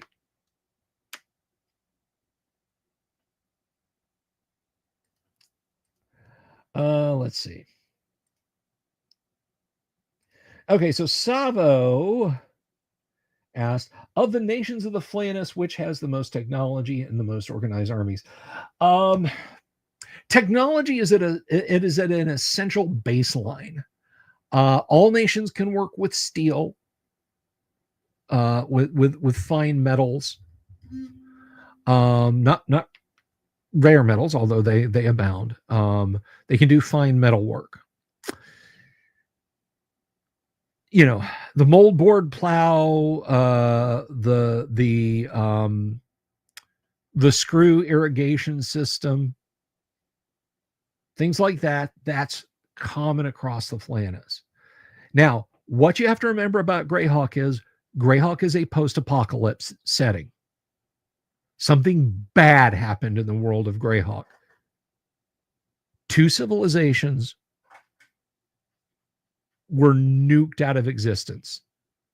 The rain of colorless fire and the invoked devastation wiped out two kingdoms completely. Magic items, generally speaking, in the world of Greyhawk are the high-tech artifacts. Why can't I have a master magician and a master weaponsmith make an intelligent +5 sort of sharpness? Because nobody knows how to do it anymore. That knowledge was lost when the Soul Empire was erased. You make a +1 or +2 weapon. Just like after a nuclear exchange, full-on nuclear exchange, like what you see depicted in the movies, nobody's going to be building new fighter jets, helicopters, not for a long time. Muskets, cannons, even, World War I era artillery pieces, yeah, they could probably pull that off. So everybody's got about the same baseline of technology. Now, if you mean high-tech stuff, has anyone got that? No one really has it. Blackmoor, in my Greyhawk campaign, the land of black ice, there is a crashed starship deep beneath the ground, deep beneath the ice in Blackmoor.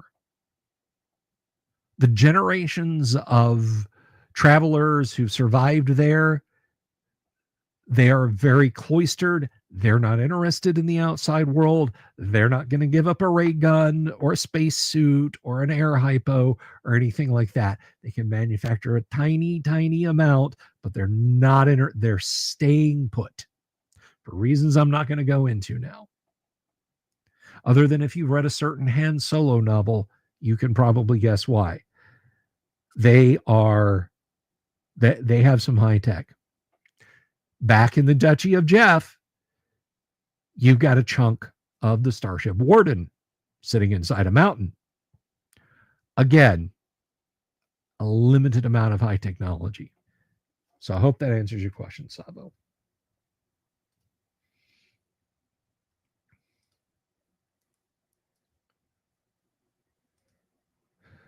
Scimitar again asking, is a sunken castle a good idea for a dungeon adventure in the marches near the dim forest in the Duchy of Jeff? Sure. Sounds fun to me.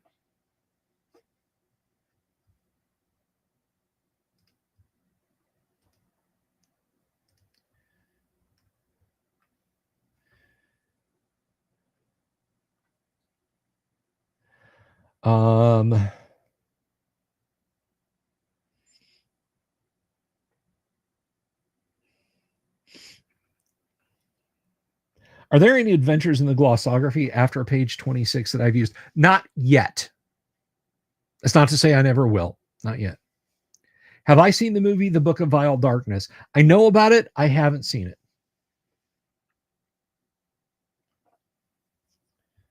So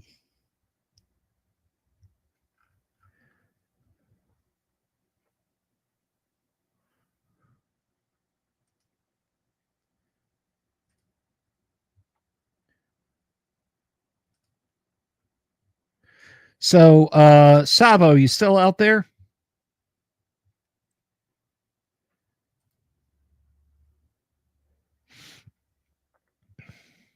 I'm just curious if you're still out there, Sabo. By the way, I was very wrong with something.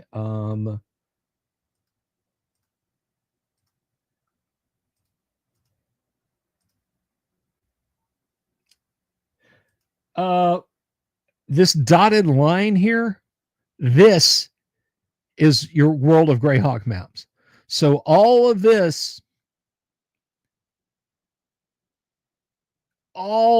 this massive section right here is yours to fill in. Forests, marches, mountains, plains, glaciers, towns, cities, villages.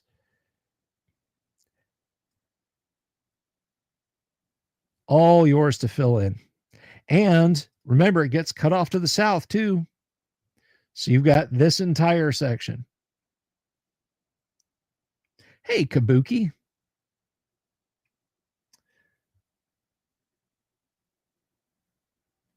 So Savo,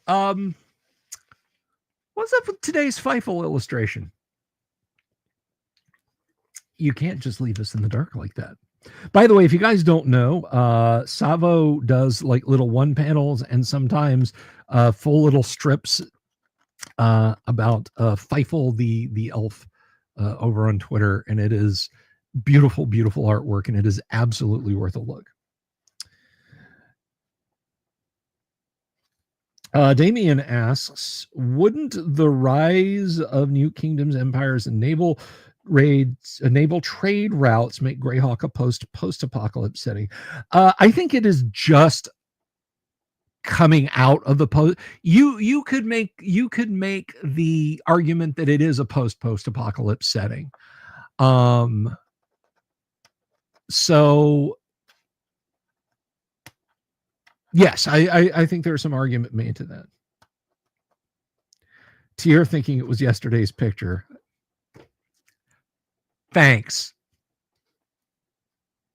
You see, I'm informative, I'm educational, I bring all of this good info out here, and that's the thanks I get.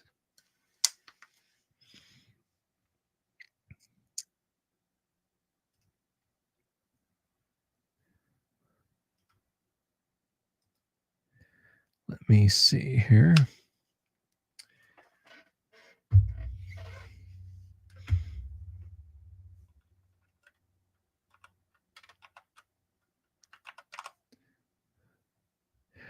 And in case you guys are wondering what we're talking about, it is this absolute treasure of a piece of art. So you guys are like, oh, I wouldn't touch Twitter. You miss absolutely awesome stuff like this.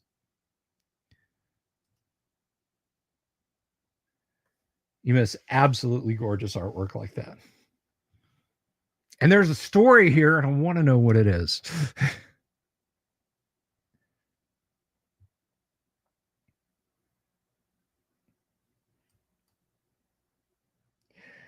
Mike Wilson art, I thought the extra unmapped area was the Forgotten Realms. See, once upon a time, I used to think that's what they were angling for, that the Forgotten Realms, Ed Greenwood's Forgotten Realms, was the backside of Greyhawk. But it was made clear to me that his the Forgotten Realms map would wrap around the world of Greyhawk completely. So no, it's not. I know, Sama. I'm just teasing. If the ship that crashed on Earth, Mystara, and Goliaron were somehow put back together, do you think it could be the size of Enterprise or Star Destroyer? So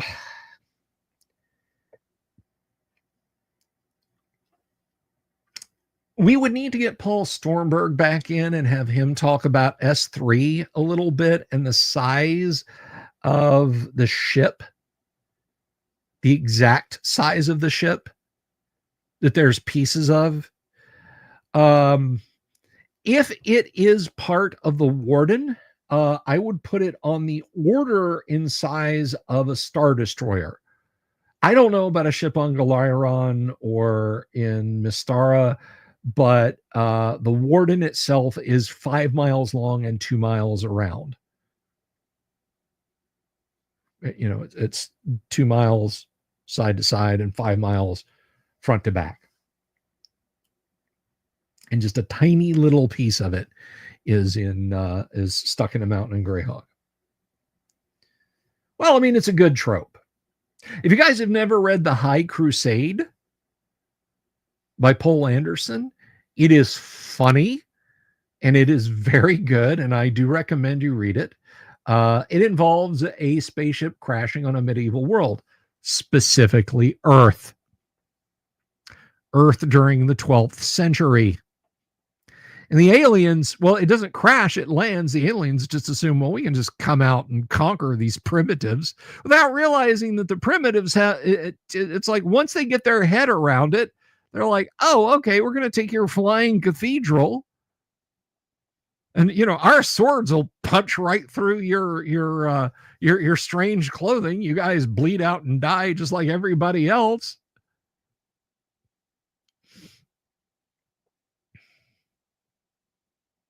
That is correct, Savo. It is a big, big piece of spaceship. And that's presuming that that's everything. Now, one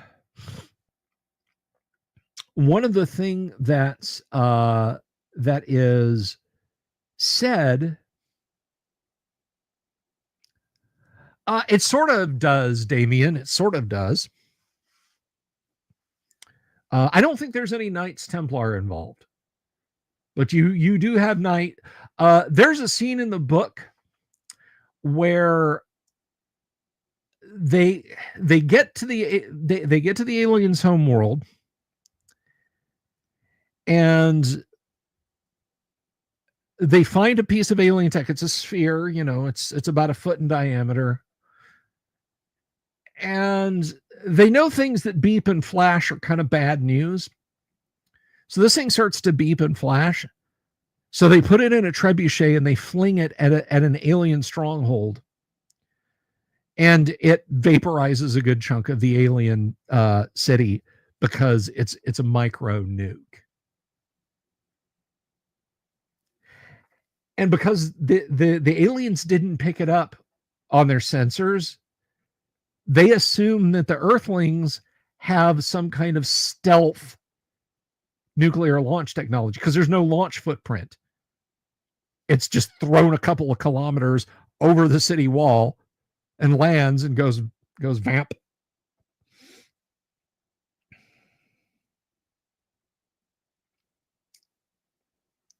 Odd Scimitar. Well, let's go check that out here in just a second. Because he asks, what page in the DMG can you find the table for generating random stuff in each hex? Let's take a look at that. So you got to answer me this. Obviously, the female elf with the red hair and the scarred up face is not Feifel. Is that baby Feifel that they're holding in the bassinet? I want to know that, Feifel. You or that Sabo. You got to tell me. All right, so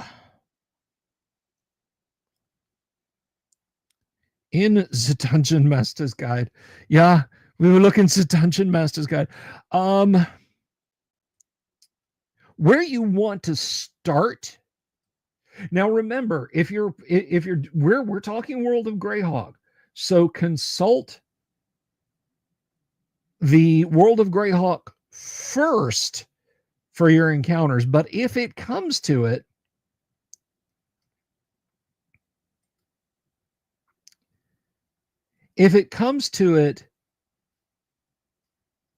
that you do not have a Greyhawk encounter,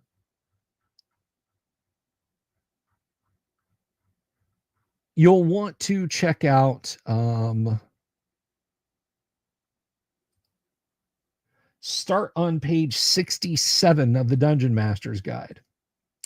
And let's take a look at that.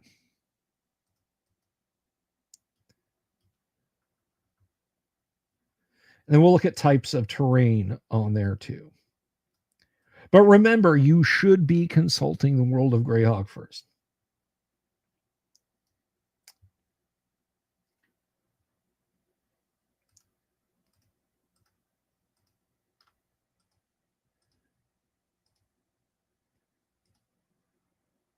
Okay, so here we are. This is on page 67.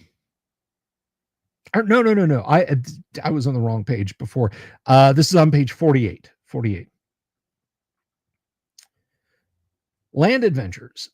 Starting from the point of origin, your players will move only not over varying types of terrain, but through areas of varying human, demi-human population as well. Just as terrain will affect the frequency and type of monsters encountered, so will population dictate the likelihood and type of encounter. You must therefore show population density on your large-scale map, or at least have some idea of it in mind as adventurers move across the land. The chance of encounter is set with the following bases.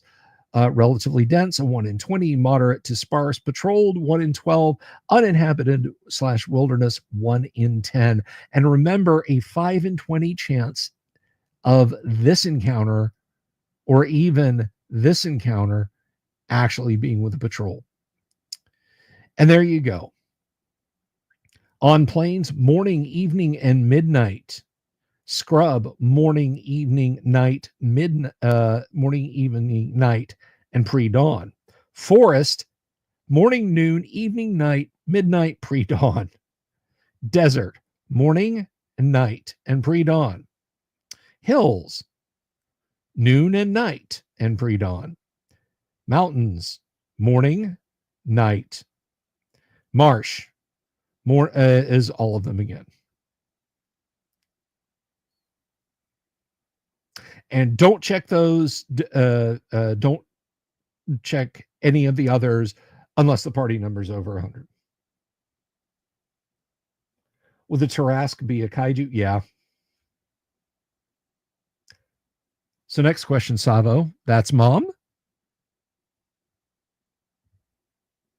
We're talking Greyhawk and adventuring across Greyhawk.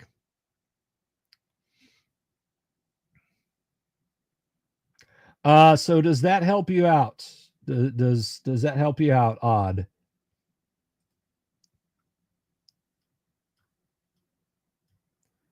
$47.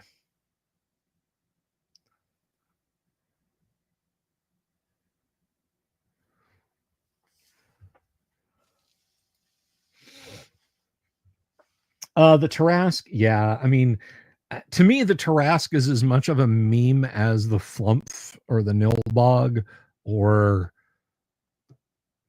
other stuff like that. I know Gary was enjoying the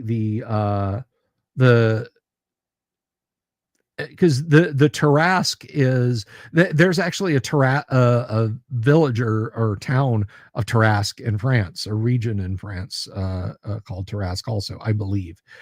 And there was a legendary monster there. And Gary just took the ball and ran with it. But I don't think I per the legend, I don't think it was I don't think it was supposed to be a kaiju. But I think that's just another one of those Gary taking the piss moments, That it's like most spells reflect back at the spellcaster.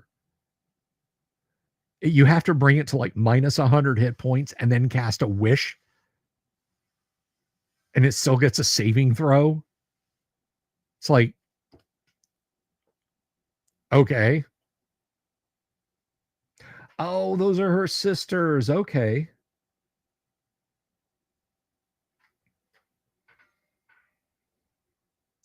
Thank you, Savo. Well, I won't spoil any of the secrets. It's tables for generating what's in a hex. So you roll these, you roll at the appropriate time. A 1 indicates an encounter, and you then go over to page 174. Where is it?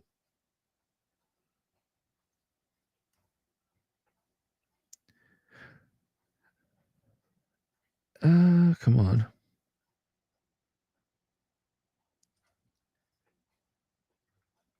Well, not 174, 184. And then you just check against the terrain type. And I mean, most of the time you're going to be hitting the uninhabited wilderness, temperate, and subtropical conditions. If you're in marsh, which includes jungle, you roll, our average encounter in the jungle is going to be, well, look at that with men. And then you go to the men subtable.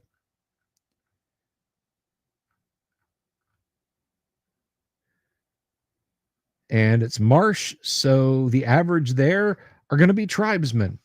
And then you grab your Dungeon Master's Guide and or your monster manual, and you flip over to the tribesmen section and you generate up some tribesmen, and you find out if they're in a village or not.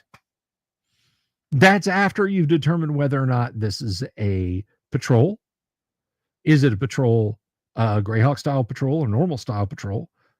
And then you roll a d20, and on a 1, this is a castle.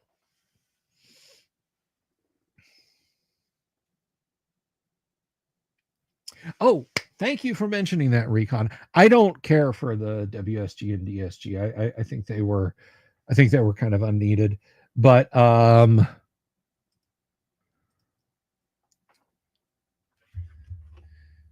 let's see.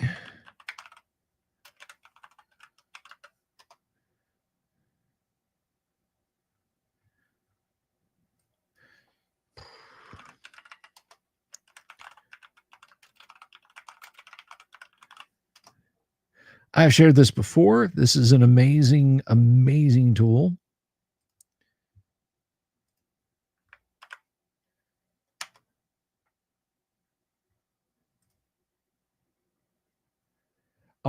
Go there. Go there and do this. So let's see. We are in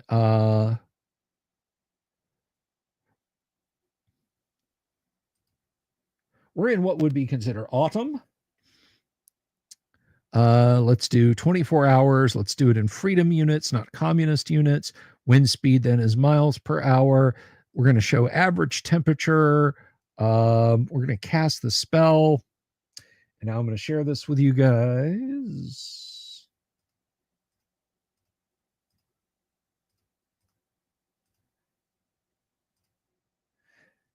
After you do that, on this page, you go here, and there you've got a month of weather. And you can adjust for where they are in Greyhawk, what latitude, which you consult the map in the book.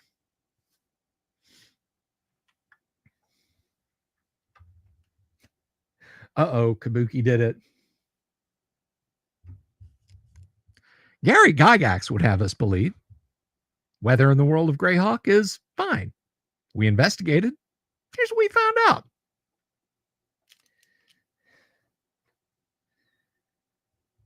Emilcar Garcia, discover this tool only cost you being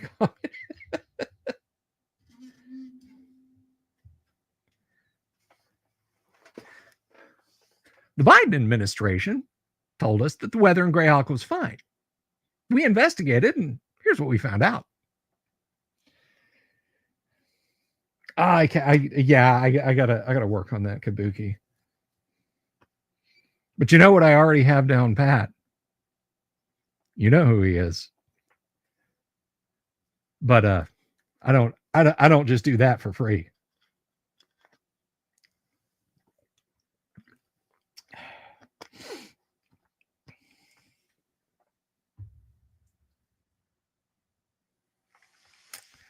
But yeah, there you go. Go to that website, use this to generate your weather. You can generate an entire year's worth of weather. All the festival seasons, all the months, and you never have to go back to this. You literally just copy and paste these into a Word document or print them out, and boom. You've got everything that's going on. And you can do it for every latitude for the whole year if you want to be that obsessive about it. Of course, altitude plays into that. Your party might start like on the rolling plains and then get up into the Klatspur Mountains or the Hell Furnaces or the Crystal Mists. And then you're like, I gotta. Yeah, somebody's going to have to use the appropriate material component.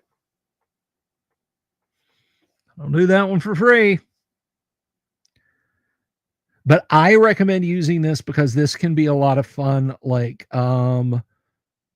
day 10 of Patchwall, Moon Day. You know, the high is 60, the low is 40, the average is 51, but you got a 3-hour thunderstorm and you got winds. Now this does not account for water terrain either.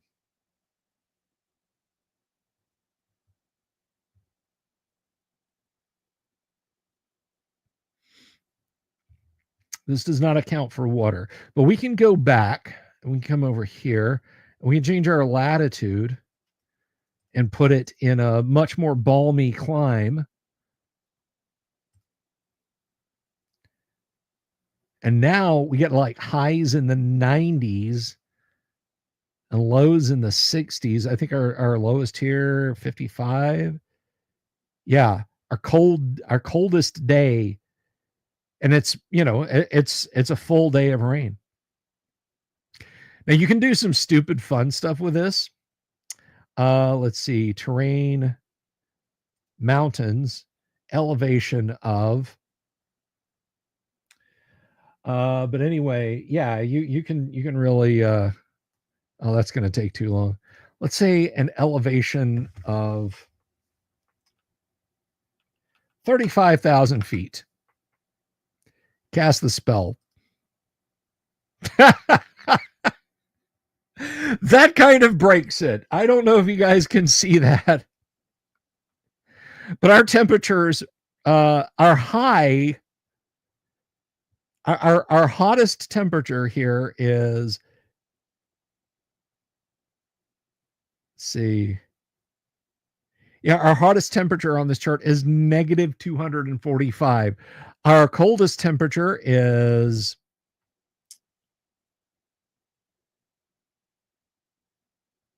negative 283. So that setting this at 35,000 feet makes it a bit nippy.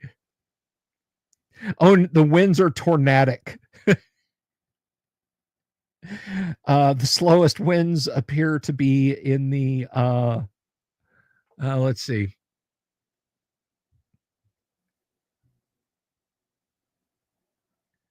177 miles an hour with a top wind speed of 229 miles an hour. So yeah, you can do silly things with this too. Wow, what if I said, what if we put this at 90,000 feet? I think it's oh, I put 900,000, so 99.99.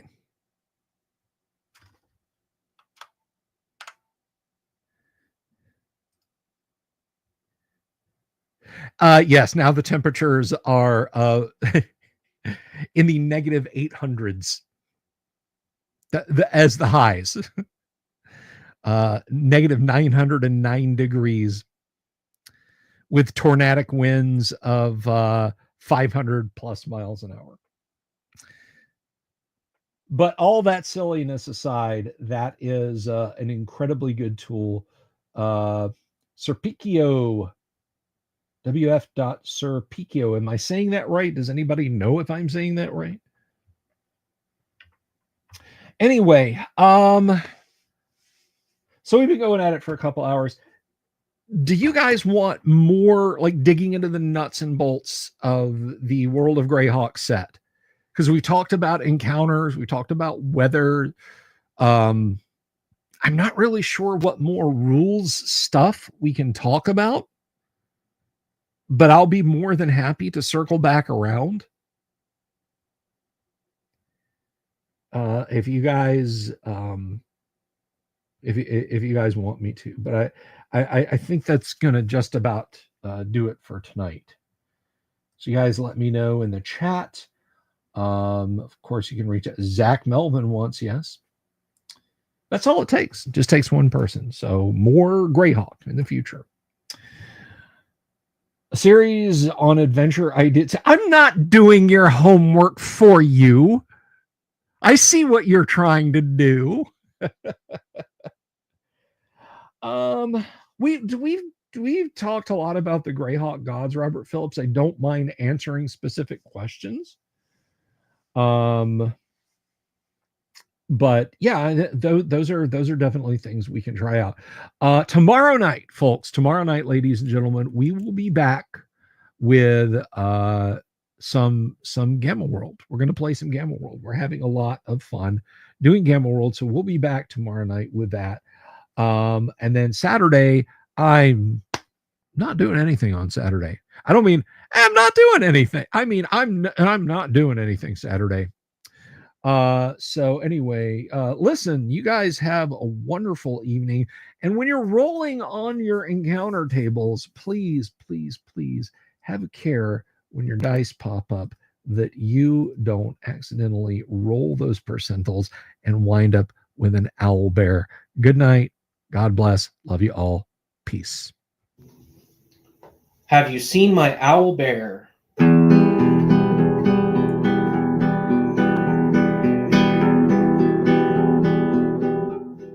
Here's to all the weirdos everywhere in the woods and in the air. Have you seen my owl bear? Should I shave off all my hair? Bobs are all around, some live in tunnels underground. Some are fat, some are rich, some are sleeping in a ditch.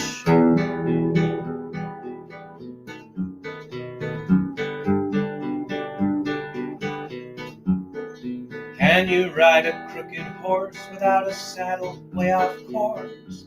Naked as a toad all the way to Smoky Joe's. Have you seen the little creep driving fast in his little green Jeep? He smells like fish and brandy, but his rotten teeth look dandy.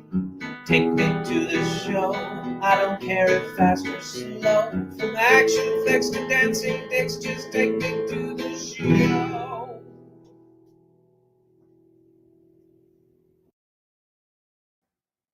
I tried to warn you people.